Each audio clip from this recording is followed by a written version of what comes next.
You're listening to the AFTERBUZZ TV Network, now the largest new media platform on the web, and your #1 source for after-show entertainment. Very good, Gene. Johnson.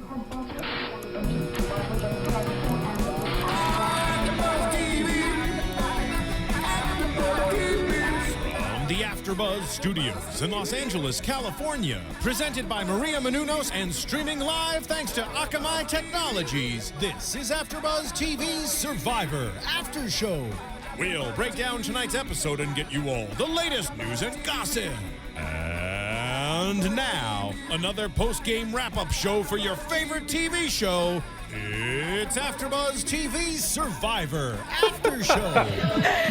Oh my God! Hello, everybody. I'm just laughing because Justin's over here coifing his hair in his iPhone. Well, we're on, I was going to say TV, but we're not. We're on YouTube. Yeah, YouTube. Yeah, we love that you guys go on YouTube and comment on this little show that we do here talking about Survivor and giving us some love. We love all that stuff.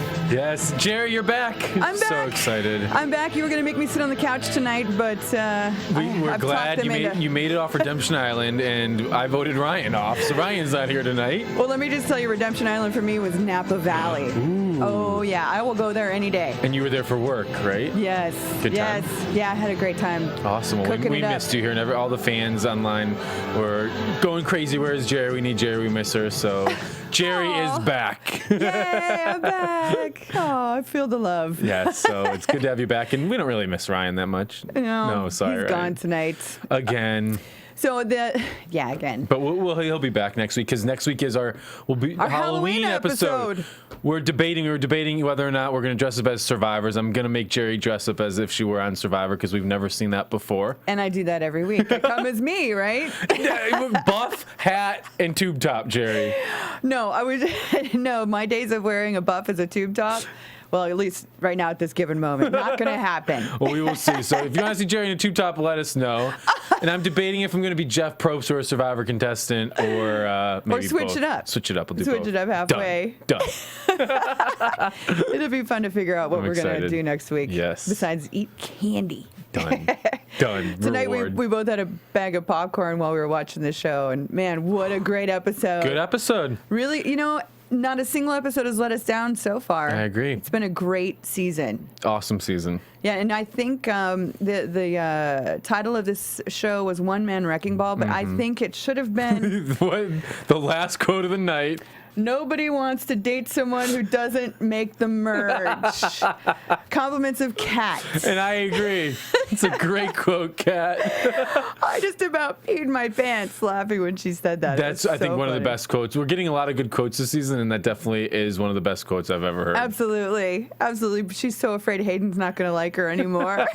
She said, I think I lost a couple of cool points. She's at -2, I think she said. We agree, Kat. Sorry that you're on Redemption Island. Yeah. But what an amazing quote. So you went out and left us with a good one. Yeah. We'll see what happens now. Yeah. Wow. Okay, well, let's dig right into the episode.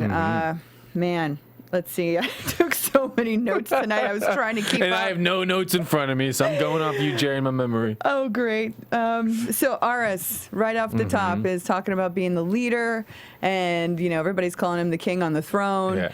And he's trying to figure out how to walk lightly and how he's going to, continue in the game in that position without putting his neck out too much.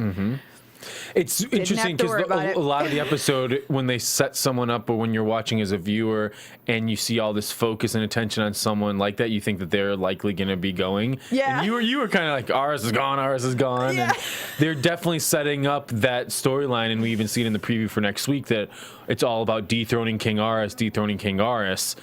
And I don't think it's going to go that easy. I don't think he's going to go that easy either. I mean, I don't know. Tyson tonight kind of stuck his neck out, I think, a little. The whole episode was Tyson planting the seeds to eventually get Aras out of the game. Yeah. Which was interesting and fascinating. Yeah. I think that what was interesting is we did see that scene with Tyson talking to Jervis, and it seems, the Coconut Bandits Alliance, which hashtag Coconut Bandit. And we see, I think that hashtag is going to be on the show like a lot this season. Jervis outside of the game I remember us talking about way back when we started. He's good? Did he go into this game as a good friend of ours? That's what I think I remember hearing that or reading that or something. I don't know. I mean, I've never heard a single bad thing about Aris. Like, nobody talks bad about him outside the game. He's well liked. Yeah, he's a really sweet person. He's very likable. So it's not surprising that people would be going into the game thinking that they're friends with them. And even when Colton was here, he said that Aris basically had an alliance with everybody going into the game. Even before he got on the show, Aris was calling him and kind of playing the game even before the show even began. And Aris is so likable that clearly people want to work with Aris. But with Aris having this kind of throne, do you think Tyson did a good job of like planting the seeds along the way this episode? Yeah, I know that we commented that Jervis and Tyson make a really good alliance, you know, mainly because they don't have loved ones anymore. And that kind of makes sense. I think Tyson, I don't know, there was a couple times in this episode I think he came off a little strong. It was a little too obvious, you know.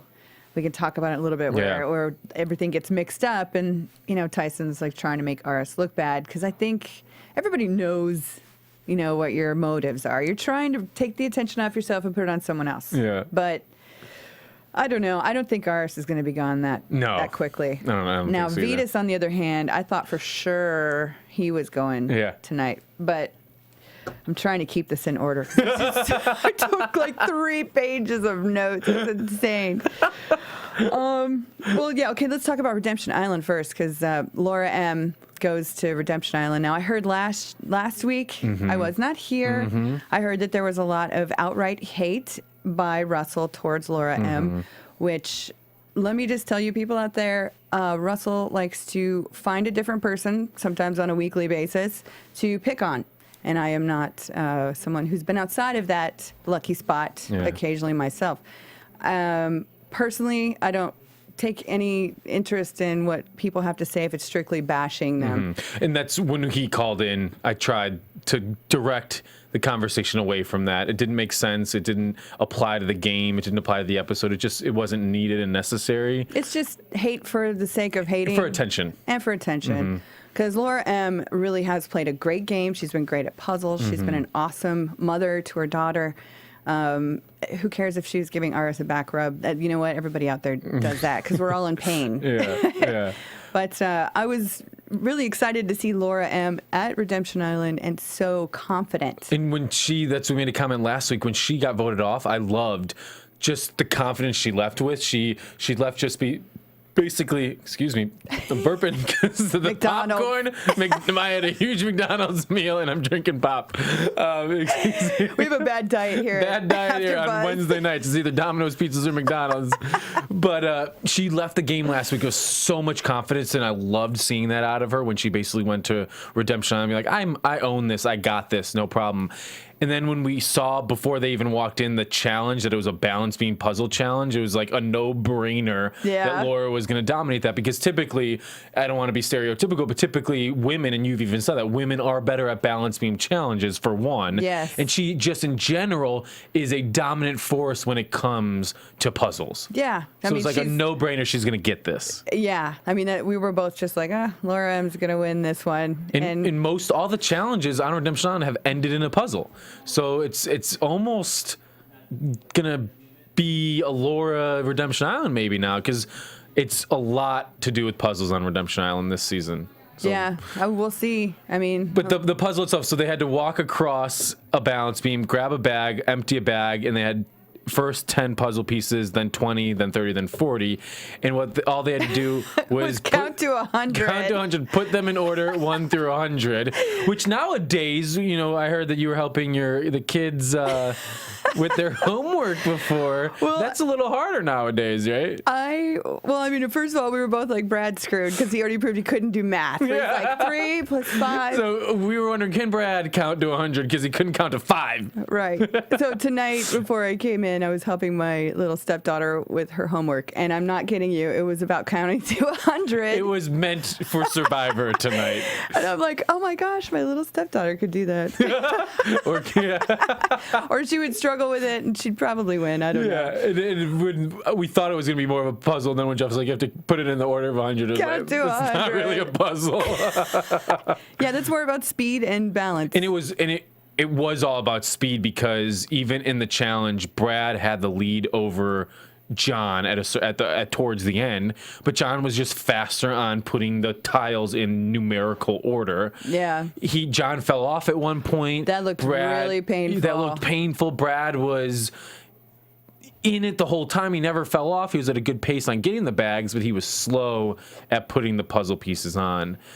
When he left, though, he gave a really touching kind of. You were tearing up. I did. I totally choked up because Monica started getting all teary-eyed, and then she walks down in slow motion to give him a hug, and then they're like, "I love you," and he gave that whole thing about it's a good analogy. Football.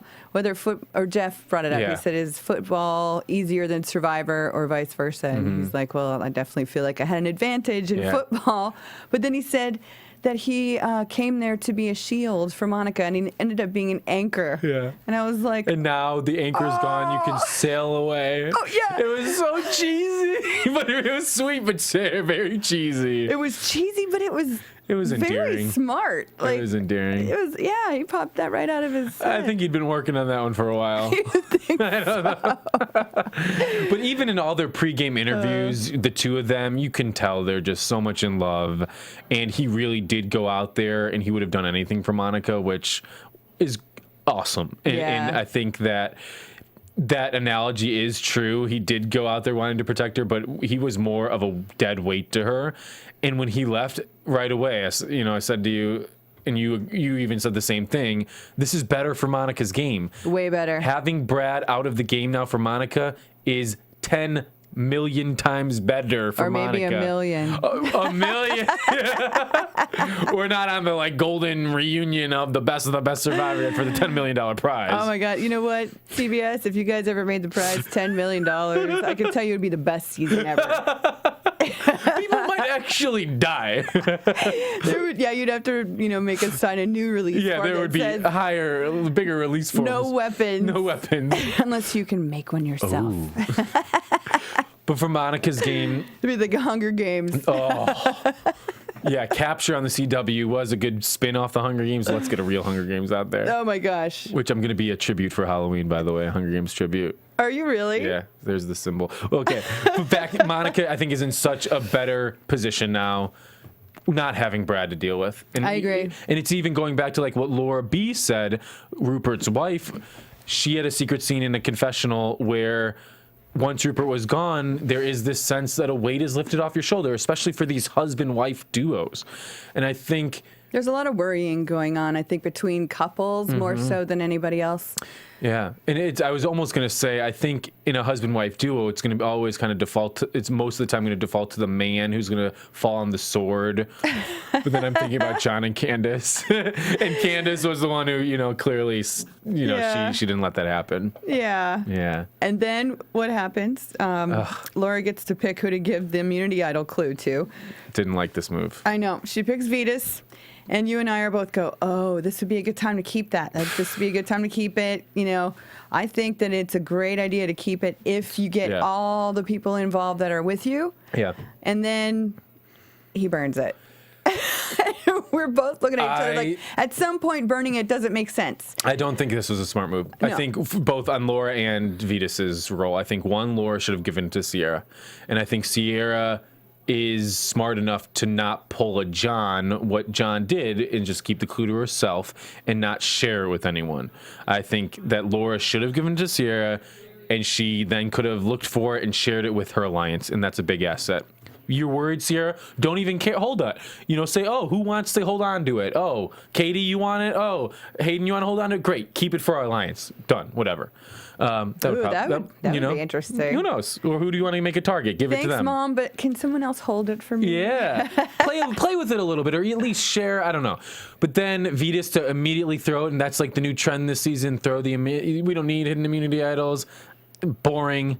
Yeah. Boring. Well, I'm just surprised that still no one's looking for it. Like, I want to ask people when they get voted off, when I eventually get to talk to them, I want to ask them if maybe they're not showing, people looking for it, because it seems so strange to me, as the immunity idol over the years has become so important that no one's even trying to get it.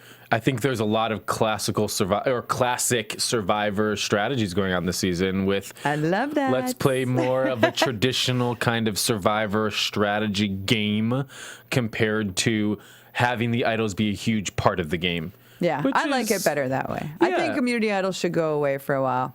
Well, they did this season.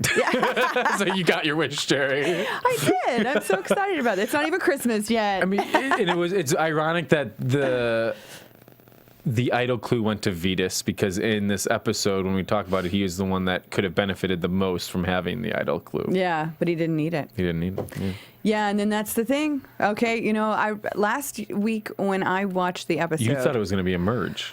I thought for sure it was going to be a merge, because I was like Hayden and Caleb, I think. Or I felt like there was a lead in to Hayden being somewhat in danger for some reason after last week. And I thought to myself, oh, they're going to merge. And then go after the big guys. Yeah, but I was wrong. It was just a mix-up. Yes, which I like that. I like that it was mixed up. I like that. And what was interesting was right away when Jeff told them to drop their buffs, he walked out with a tray that had kind of tubes with buffs in them, and immediately our eyes were all over that tray. Were they separated? Were they in the same tray? Because remember that one season where there were the two bowls, and we were so upset about that. So we were really looking at which bowl was going to what tribe, and and there was kind of it seemed a little shady in terms of the mix-up and how it all went down. Yeah. And tonight it looked like it was completely, here's a tray, pick a tube, that's your new buff, that's your new tribe, which is what I like. I did too, because I had my eyes on that like a hawk. Yeah, you were right away. Rewind that. Pause it. One tray two, is he giving it to him? What's going on? And I was like, why didn't Tyson take his? He waited. Yeah. It was his choice. That's interesting too. And what I think was fascinating about going into this swap is, even last week I just couldn't fathom it, was that even though the returning tribe has won so many challenges up to this point, the numbers of returnees and the numbers of loved ones are 6 and 6. They're even. So we had 6 loved ones left in the game and 6 returnees left in the game. So it really is still kind of between loved one and returnees an even split, when the loved ones have been losing the entire time because of how Redemption Island has played out in the switching. I need to go through it again and see how many pairs are left. How much blood is left? So if we have Vetus, we have Vetus and Aris. We have Kat and Hayden. We have Tina and Katie. And I think that's it. That's loud. It. Yeah, that's it. I think that's all we have left. So there's three pairs left, because Monica doesn't have one, Caleb doesn't have one, Sierra doesn't have one. I'm drawing a little blank. I think that's it. 3. Okay. Yeah. Jervis doesn't have one. Tyson doesn't have one. So there's only 3 pairs left. Wow. Okay. Yeah. So confusing. 3 pairs left. That's it. 3 pairs left in the game that are still in the game, and then you still have the 3 now. Or on the Redemption Island. And if I'm wrong about the 3, someone's going to write it on YouTube, so thank you. Figure it out for us. It's math. No, it's got to be 3. It's 3. I'm visualizing who's left in the game. It's 3. I'm bad at math. So I understand you, Brad. So you should be helping your stepdaughter with her math, counting to 100. It was just counting to 100. I can do that. I'm not so good at math. So the swap. Yeah, it was so great. I wrote down some notes here about, Vetus being the only dude with all those chicks. And we thought for sure that he was going to be ousted if they lost. And then on the other side, poor Sierra is now the only girl. But I don't see this as a bad thing for her at all. Great. I think this actually puts her in a better place because she's got the past, the family people, and then the new or the returnees. Yeah. And then they all go to their camp. Yeah. And you and I have... the other people, though, that switched, it was Katie went over to her mom. So Katie and Tina are the only pair to play the game right now on the same tribe together. And then basically the three returning dudes, Aris, Jervis, and Tyson, all went over to the other tribe. So it was a big switch up. It did switch up the tribes, where 3 people on each tribe were returnees and 3 people on each tribe were loved ones. And Aris was dethroned. Mm-hmm. Yeah. Not yet, but kind of. I mean, I definitely sensed his reigning days were over. Mm-hmm. You know, and it's alluding to that next week, how Aris is going to be in the hot seat. Mm-hmm. But what I did not understand, which I had a really, really, really big problem with, was the returnees when they get over to the camp. They just start, you know, Hayden's like, they're going through our cupboards. They're eating all our food. They're just like, you know, bad guests. Yeah. And Tyson could not stop bragging and being boisterous about, oh, I'm gonna come in like a one-man wrecking ball and eat all your food. And he by the way did this before Miley Cyrus put Wrecking Ball on the charts. So Tyson is before his time on the Wrecking Ball quote. Oh, dear God!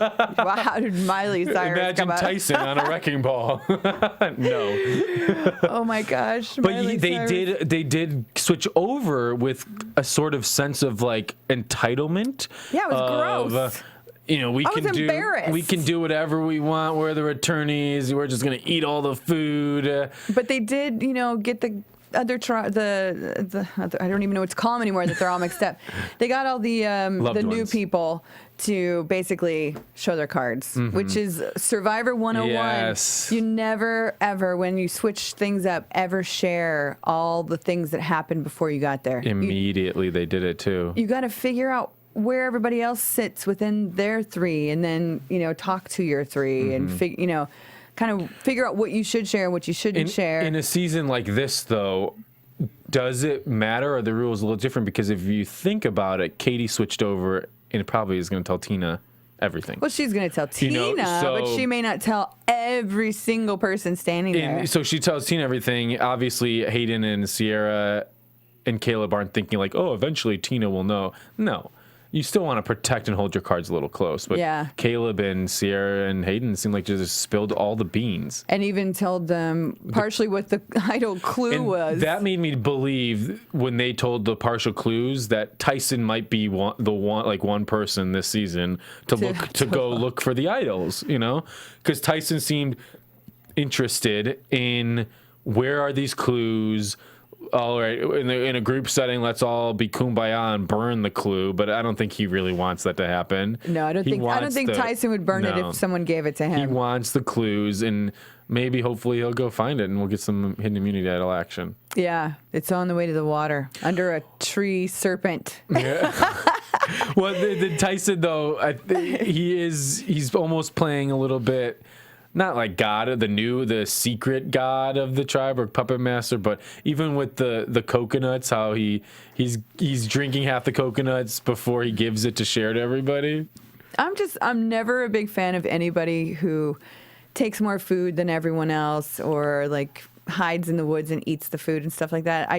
It's because, I mean, everyone's so hungry. It's like such a big deal. Yeah. Especially when it's not your camp and you didn't forage for that food. And so in a swap and merge situation, what is kind of that you've experienced the typical etiquette of food if you come into a new tribe, or food if you come into a new, do you ask like, what did you guys do here? It happened to me in All Stars, and what I did was just stand back. And you just kind of go with whatever tribe's rules were set before? Yeah. I personally would never forage through people's things because there is a sense of belonging, territory, belonging, that whole thing. It's a really bizarre thing when you have so little, how much those little things really mean, you know. And so for people to just come in and, you know, like bulls in a china shop and, hey, I'm gonna tap your coconuts and I'm gonna, you know, I always have a real problem. Well, and they did it in such a way where they knew they were being cocky about it, and then they even said it. And they knew that if they just kind of almost went over the top with it, then what are those 3 going to say? You know, they're not going to come back and say, "Hey,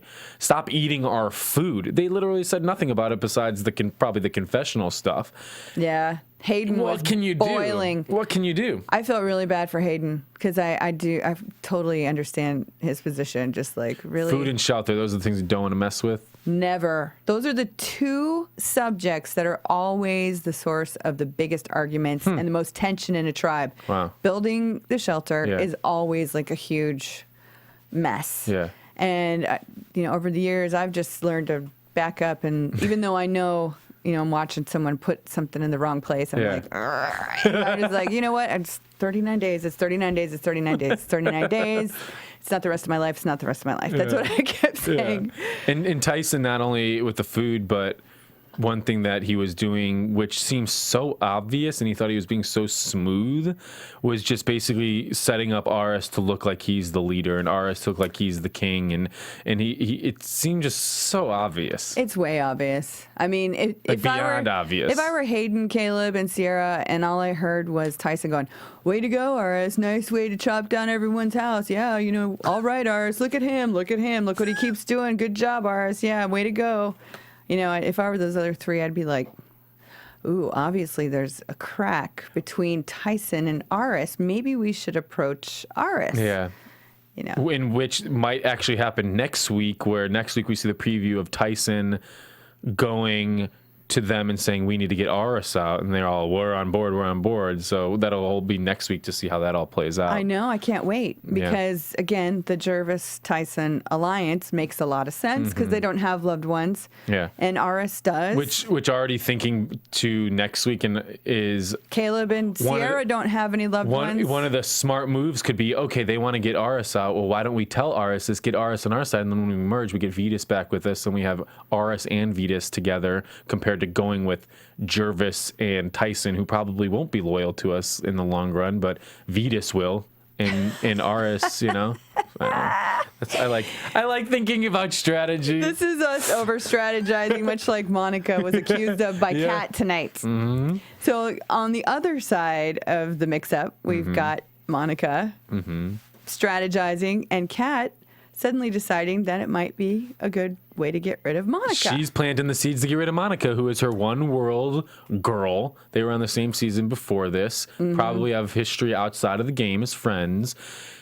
And I think Monica probably over strategizing. I almost saw it as she feels free to strategize more, like she kind of has that weight of Brad being off her shoulder, and now she can kind of just do her own thing and watch out for Monica instead of Monica and Brad. Yeah. But she's a gamer. She wants to strategize, and she's coming from that new mentality of Survivor compared to the let's be a little less strategizing in kind of public. Yeah. And I think, unfortunately, Kat, I think youth got in the way. She shot herself in the foot. Yeah, she should have just rolled with what she had. I mean, a lot of the philosophy in Survivor is, as long as it's not me. And we heard Laura B say that. That's Sandra's famous words, as long as it's not me. And it's a consensus that we all feel. Like when you're on a tribe, you don't, minute by minute things change. That's how intense it is out there. As long as your name isn't the one being brought up, you're best off just keeping your mouth shut. Yeah, and it would be, for me, it would be like, as long as it's not me, but then if I'm at that point, then how do I get who I want out? That's like the next step. It's a very delicate subject. Yeah, it's a fine line to walk. And I think that's what Aris walks that line really well. Yeah. Where it's first off, it's not me, but then if it's not me, then how can I get who I want out gone? It is. And then you got to back off if it's not going your way. It's tough. But, Kat, the one thing Kat failed to really take in from the people that she was playing the game with was, Tina for one. Tina is a hardcore, Southern girl, all about honesty. Yeah. And she's a very strategic person, but her biggest feeling about the game is it's all about trust. Yes. And so if Tina's famous for that, and I know that from personal experience. Yeah. Which is why she and I should have played the game together, because I never lied to anybody. I certainly didn't lie to you, Tina. And I think you know that now. But it's really fun to... I just had flashbacks of season 2. Oh, my God. I love that season. Okay, let me just segue for a second. My TV Guide Network right now is playing Heroes versus Villains. And because my name is in the description of the show, my DVR automatically records it. Oh my gosh. So Which, by the way, I didn't know you could set your DVR to record anything that has your name in it. You can. Or any keywords or anything like that. Jerri. I know. Hey, you never know what's going to pop up from my past. I want to know first. Do they do Playboy specials as well? No, I was never in a Playboy special. I can't even get invited to the Playboy Mansion anymore for parties. What's up with that, Hef? You know I love you. So I'm like, the other night I come home and my husband's like, there's an episode of Heroes versus Villain. It was just on. I really want to watch it. Do you want to watch it with me? And I was like, I don't know. Awesome. It's so hard to watch because it brings so much back. And you start really seeing things clearly over the much time that has spanned. And it was the episode where we vote off Candace, and then it was double elimination episode, and then when we vote off, God, why am I just forgetting her name all of a sudden? Not Denise. What is her name? Danielle. Yeah. Sorry, Danielle. So that was the episode where I also won my very first immunity challenge. But I'm like watching it going, this is really hard to watch. Like my hands were getting sweaty. So surreal. I felt my heart rate going up, and then I started again going through the strategy of what was happening out there, and flashing back to what could have been done differently, what almost happened but didn't happen. Yeah. And yeah, it's like one of those things when you do that show, and it's going to happen to all of you who've played it. It's hard to watch. And when you get voted off, watching yourself getting voted off is just I bet it's the worst. Painful. So my heart goes out to all of you guys out there. Yeah. But yeah, I just wanted to share that with you. Well, and I felt alone in my... in connection with what you were saying with Tina. She's bringing... I think Tina is setting a lot of the tone for this season in terms of strategy. And she brings that classic... Let's just trust each other, work with each other, build an alliance, and go with that alliance to the end and as far as we can go. And the big trust breaking issue of the night was Kat going to Tina and saying, why don't we get out Monica? When all the girls were going to, the 5 girls were, it's the easiest vote off, Kat. The 5 girls aligned to get Vetus out. He has Aris in the game. They're a huge duo. He's the only male on your tribe. He's super likable, super smart. Get him out. Yeah. And then she wants to change it up and get Monica out. And it was a purely personal thing. It was personal. It's very easy to get wrapped up in your personal feelings because everything is so on the surface out there. And I think that's what happened to Kat too. She probably was irritated that Monica was talking so much. Because earlier she had the same issue with Colton. Yep. And again, she was with Tina. Yeah. And then she went to Colton. And it's her one world contestants. It's the people she played the game with before. Yeah. Yeah, I almost feel like something similar to this happened to her in her first season. You guys out there, look it up for me. Like I'm trying to remember what the situation was when Kat got voted off last time. If it was a similar, like deciding to go against somebody at the wrong time or something. I can't remember specifically, but it was the girls, the One World girls in the end with Chelsea and Kat and Sabrina and Kim and Christina Cha, and it was again just Kat being, I think, the age is kind of a little playing the game a little younger than everybody, and where I think Kat made the biggest mistake tonight was not necessarily going to Tina, because sometimes you do put that out there, and Tina could have said, and I agree, but she's not realizing that Tina and Monica are close. Then you got to listen. You got to listen. If you got to see something, Tina's reaction, and Tina was not welcoming to that. Immediately, Tina shut it down. Yeah. Immediately, Kat should have stopped. But what Kat should have done is when Monica approaches you with the exact thing that you said to Tina, you own up to it, you be humble by it, and you apologize, and you don't deny it. That's where she lost the game tonight. She didn't lose the game in bringing up the idea of getting Monica voted off. She lost the game for herself tonight by not being honest with Monica. I feel like if she would have said, you know what, Monica, I'm scared of you over strategizing all the time. I did say that to Tina. I apologize. We need better communication out here. If we can communicate better, and I trust you, you're my girl. I really made a mistake. I'm so sorry. I think Monica would have been receptive to that as Kat, almost like a daughter to her, as a friend to her. But when you bold-faced lied to her, I never said that. What are you talking about? You're done. Yeah, you can't say that out there. You're Because done. everything gets said. And that's the thing. Like, you have to also be careful what you say, because it will get said to someone else. It will. No matter what you say or who you say it to. It's going to get said to someone else. And it's almost when the last season with Dawn, and how everybody was going to Dawn, on her tribe and giving the information. Everybody's going to Tina. Everybody's going to Tina. Kat and Colton, they had the blow up with Tina. Kat again goes to Tina. She's making the same mistakes by going to Tina and giving her information to Tina. And when it goes to Tina, it always comes back to the truth. And then Kat never owns up to the truth. So it's making the same mistakes over and over. And I think she blew it with lying to Monica. Yeah. That's where I think she blew it. Yeah. Man. Tina, even though Tina had the kind of the focus of the strategy, they had to strategize because they lost immunity, which immunity tonight Oh my was gosh. one of the craziest things after 27 seasons.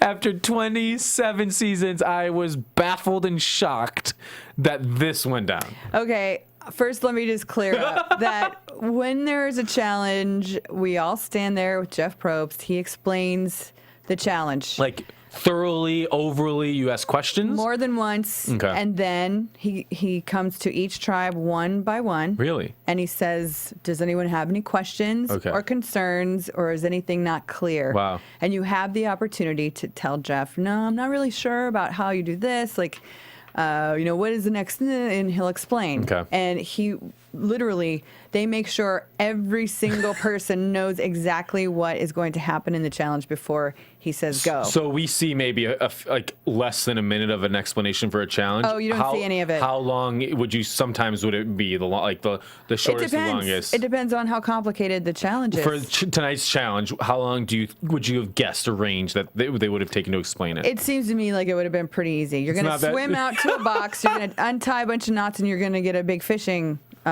trap. Yeah, and then you bring it back. Yeah, and then you bring it back, you put it on the beach, and once you set it on the beach, the next group of two goes out, undoes the knots, takes out the gate, removes this fishing trap.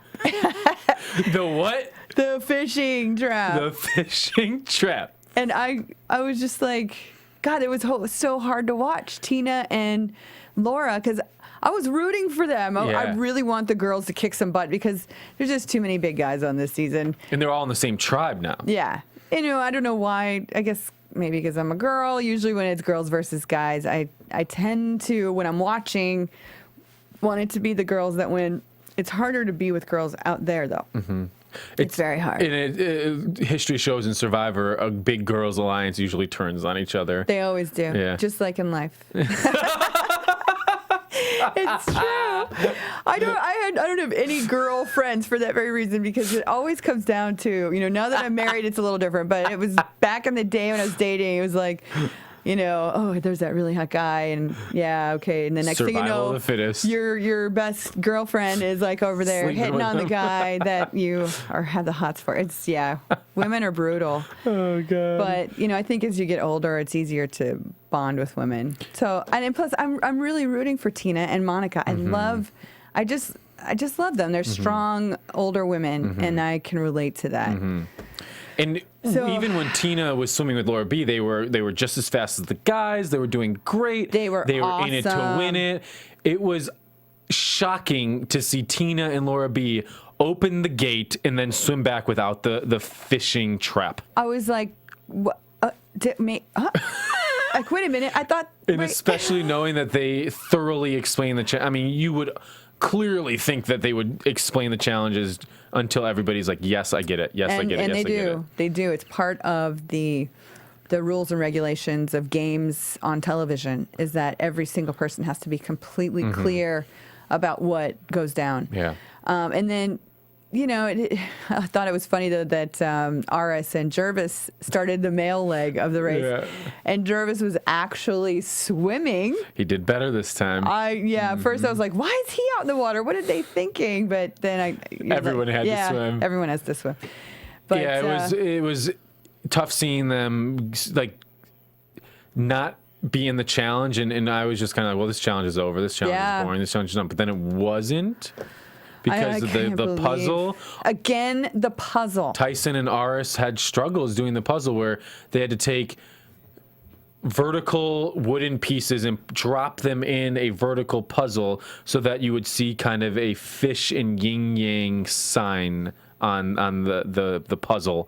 And Aris and Tyson were having troubles with it. The fish were weird. That's a good puzzle, though. 2 fins on the fish or something that caused the eye to see what you thought was the right thing when it wasn't. And Tina and Monica stepped it up for the ladies' tribe with Vetus, and we thought that they were going to take it. They were coming back. Aris and Tyson were struggling. Of a lifetime. Tina's comeback was going to be epic. And then I loved how they celebrated, and then Jeff's like, you don't have it. And then they go back. They celebrated again. You don't have it. And it was just those like pieces. The fins of the fish looked like they're on the opposite sides. And Tina's face literally, she was bewildered because she thought they had it. She thought they came back, and she probably for herself was like, I need to have this comeback because I screwed up big time tonight. She knew she was going to be in the hot seat if she didn't make it better. Yeah, that was a hard one to watch, but it was fun. Yeah. It was fun, like the back and forth. There hasn't been one that close in a long time. Especially this season, it's been kind of like not as close. Yeah. It was fun watching that play out, and I was kind of hoping that they did come back and win because I think that it would have been more fun to see what went down in the voting on the other tribe. I think that tribe's going to be more interesting when it comes to voting. I think we'll get to see that. Yeah. I don't know why I have this strange feeling just by judging, next week's teaser. Mm-hmm. But we already talked. The whole cat thing just, oh man, it made me so sad. And so one of Vetus's main strategy to keep himself in the game, which I think he just played it brilliant. He played it so smart and just playing the most obvious strategy of being more emotional with women, being more vulnerable. He kept saying, I don't know much about women, but then he was playing everybody a violin. He knows a lot about them. Yeah. And it was, let me not come in here with a strategic game. I'm going to come in here with an emotional game. I'm going to I'm going to be vulnerable. Open myself up, be vulnerable. Share my story. In what it did, I think, in sharing his story and getting his side of the story versus Aris' side of the story, it comes from such a different context when you're getting the brother's story of the one who was the disappointment brother, I feel like, because I'm sure they got Vetus through Aris, and it was my little brother, he went through all this trouble, blah, blah, blah, blah. But when you're getting that side of the story from Vetus, I think it comes off as more endearing. Mm-hmm. He comes off more likable. He comes off as this guy struggled, and he's self-deprecating. Self-deprecating. Too. He's not threatening. He doesn't come across as threatening, and he's been one of our picks and my picks from the beginning of the season to go far, and I think it's his personality. He's so likable, and he was so smart in using the emotional card on the women. So are they stupid for falling for it? Are they stupid for falling for it? That's the big question of the night for me is, was it the smart decision to keep Vetus over Kat? Well, I think Vetus, to me, in this specific episode, really came off as a wolf in sheep's clothing. Yes. Because, in his little confessionals, there was a lot of self-realization and self-awareness about how he was playing the women. And he did. He played them like a fiddle. And I don't think it would have worked had Kat not screwed up. Mm-hmm. He would have been gone. Yeah. Absolutely, 100%. Yeah. Even though they did find him endearing, though they did, I feel like they got close to him on some level. But I feel like they all kind of got swept up in the cat thing and forgot that Aris is connected to Vetus, and they are a force to be reckoned with together. I don't care what happened during their childhood or what it is that has caused this relationship flux between them. In the end, they're brothers, and they are going to fight and kick and scream for each other. Yeah, and they are in great shape. And they're smart. They are a force to be reckoned with, without a doubt. I go back and forth on whether I think it was smart, because I think with Kat, she made a huge mistake. But beyond Hayden, she's not going to be loyal to anybody else, I don't think, beyond Hayden on the other tribe. I think she would have been loyal to the women over other people, whereas Vetus is more of a threat. He's more dangerous because he's connected to Caleb. He's connected to Sierra. He's connected to Aris. He is more connected. He's more likable. He's smarter. He's savvier.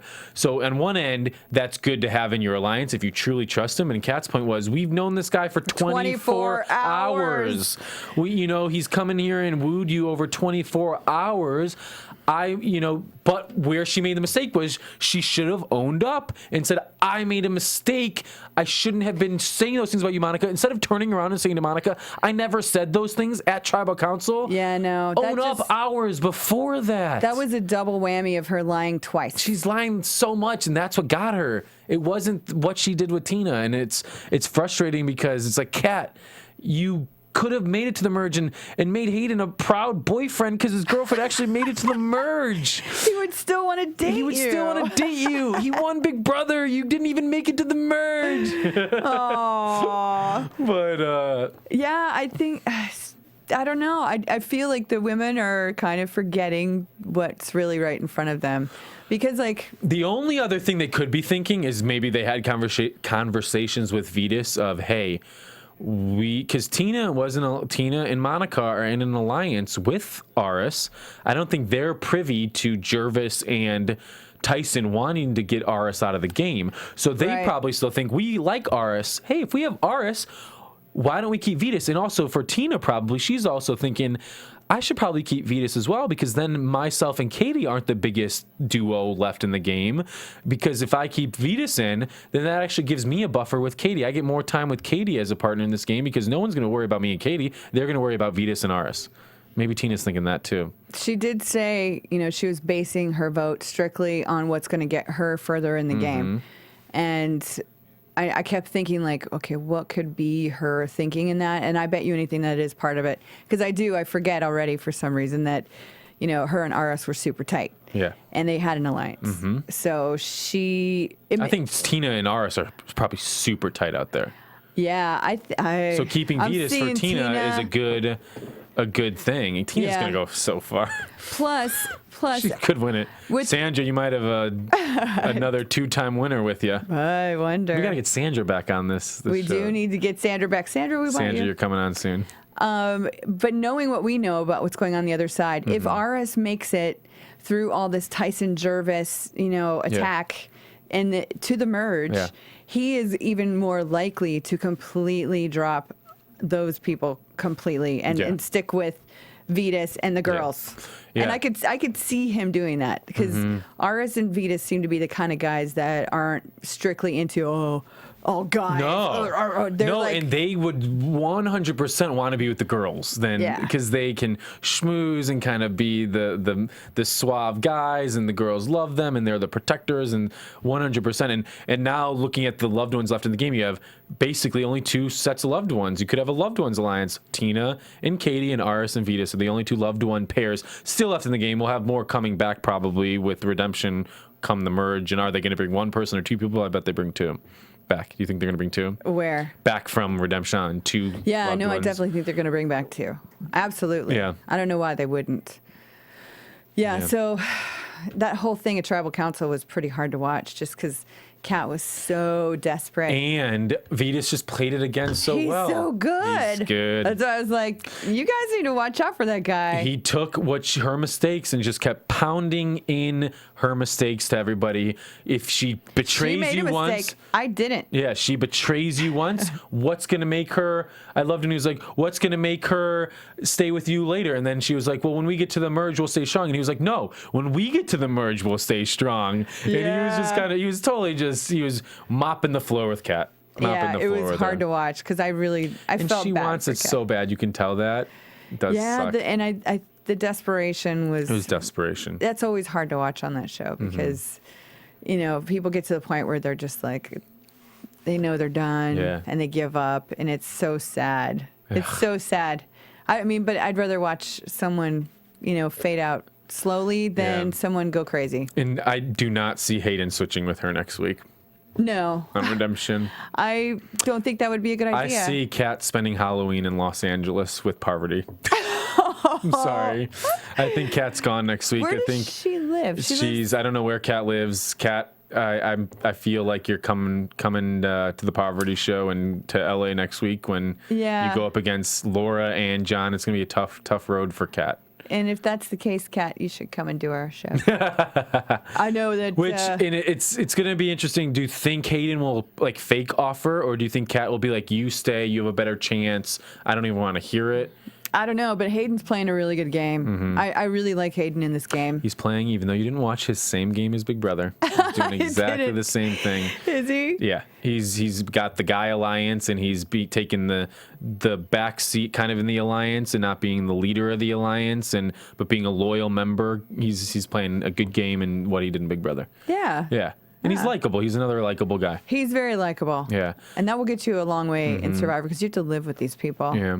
So we'll see. I don't see Hayden switching, and I think I see him excited that Kat goes, but he can't admit that. Oh, No. Excited that that he can play the game as himself. It's like what everybody. Not excited. I don't know. I think he's playing the game as himself already. He is so far. But if they were to get together in a merge situation, he would feel, I think, as the boyfriend, the responsibility to take care of Kat. They're not married.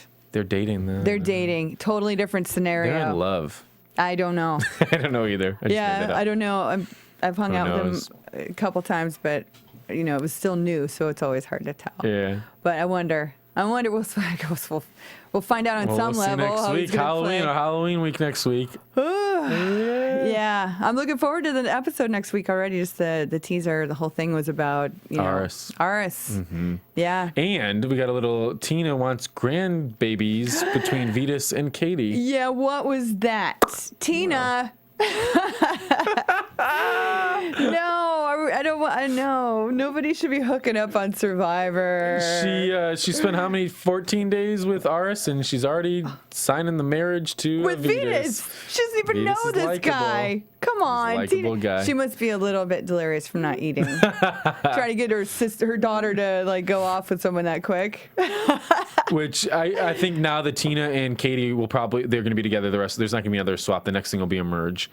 It's going to be interesting to see if Katie can step up out of the shadows of Tina, because right now Katie's going to be looking like a pawn to Tina the rest of the game. Yeah. And it's kind of Katie. Which means she won't win $1 million if she goes to the end with her mom. I would love to see. I hope Katie can step it up, and let's see some strategy out of Katie and not just be Tina's daughter. Yeah. So we'll see. Let's hope so. Yeah. Are we doing on time? I think we're good. Are we? Yeah. Well, let's wrap it up then. I mean, another great episode. Predictions for next week, Jerry? Who do you think? I thought I had an idea, and now I'm just like, I don't. And now, I don't know. AfterBuzz. What? Trivia? No, it's predictions. Oh, predictions. For our for Halloween episode. Wow, that is some creepy music. I think, gosh. I think Kat's leaving Redemption Island. Okay. That's my definite prediction.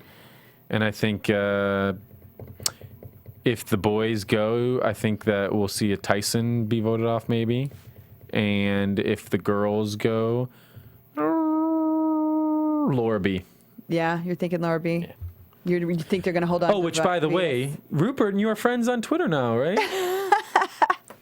Yeah, Rupert followed me on Twitter, and I think it was the latest little thing of me watching Heroes versus Villains again and having some time to really think about stuff that went down. And I'm seriously, out there, everything feels so personal. Yeah. You take things to heart, and it hurts when people say things and do things, and it feels very, it feels like your whole world gets crushed. And sometimes it takes years and years to recover from that. And it was just a simple thing. I looked at my phone tonight and it said, Rupert Bonham follows you. And I was like, I think it's time. I think I'm good. So what was the hashtag? So I said, Rupert, I see you followed me. I'm going to follow you back. Hashtag time heals all wounds. Amazing. I mean, I could be wrong. I don't know. Maybe he was just trying to see what I was saying about him earlier, which I was kind of hard on him. But I don't know. Like I said, Survivor. Yeah, it's such a weird game in such extreme circumstances that it does. It takes years to heal, and I think I just feel like I'm kind of at the point in my life where it feels good to let go of some of that dead. Good. So keep that in mind out there. If you guys have someone that you have a lot of angst against, figure out a way to make it okay and forgive them, because it makes you heavy. Jerry's Corner over here, the lesson of the night. It's my therapy session. I love it. You should be a therapist. So yeah, you can find me at Justin F. Walter on Twitter. And Jerry, how about you? At Jerri Manthey on Twitter, or jerrimanthey.com for everything, Jerry. Ooh. Thanks for joining us. Go on YouTube. Give us your comments. Give us some love. Give us some of you. Constructive criticism. Exactly. We appreciate that kind the best.